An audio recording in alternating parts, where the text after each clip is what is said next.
kupungukiwa na vitu vyote na kuangamizwa. Kwa hiyo alikuwa tayari kuangamizwa na kwa upanga na kwa njaa. Haya ni mambo matatu angempata Yesu. Kwa kielele chake cha kubeba sadaka kupeleka kwa Mungu mwingine. Hata kama amesikia shuhuda. Okay. Kama mwambie mganga, nimepona, nilikuwa na kichomi hapa na kunya mnyororo, sasa nimepona. Nimeombewa kule kwa mtumishi Nixon, nimepona. Alafu uone mganga akinyanyuka kuchukua mbuzi kuleta kwa Mungu wa Nixon. Kwa sababu anajua kinaweza kumpata. Mungu anaweza kaenda kumfungia milango yote ya mafanikio. Na ndio maana mtu akiokoka kinamshangaza kupungukiwa na kila kitu. Ile miungu inaenda kubana kila kitu alichokuwa nacho.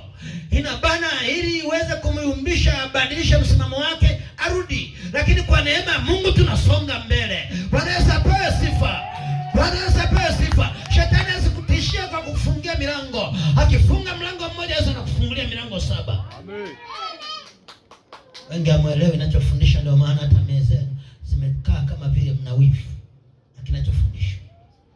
Lakini nakueleza vitu. Ndio maana niposoma ule mstari, Yesu baada ya kuelezwa kile kitu na matendo makuu aliyotendewa kina Musa, maandiko yanasema akanyanyuka.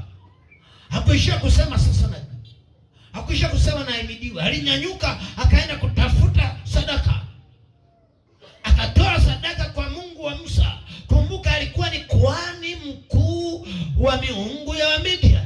Na aliyekuwa anatumika ile madhabahu. Lakini kia ushangaza alibeba sadaka, hakuipeleka kwa Mungu wa Midia, alipeleka kwa Mungu wa Musa, akamtolea sadaka. Baada ya kusikia matendo makuu ambayo Mungu ameyatendea kina Musa. Wakina Musa alioona kuchukua sadaka wala kumtolea Mungu sadaka, aliyesikia kwa masikio tu bila kuona, akasukuma kutoa sadaka.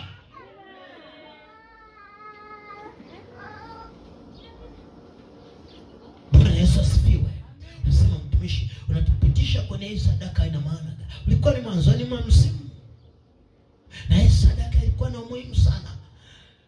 Kwa Musa, shetani aliwabana au kutoa ile sadaka. Kupungukiwa na vitu vyote na kuangamizwa. Kwa hiyo alikuwa tayari kuangamizwa na kwa upanga na kwa njaa. Haya ni mambo matatu angempata Yesu. Kwa kielele chake cha kubeba sadaka kupeleka kwa Mungu mwingine.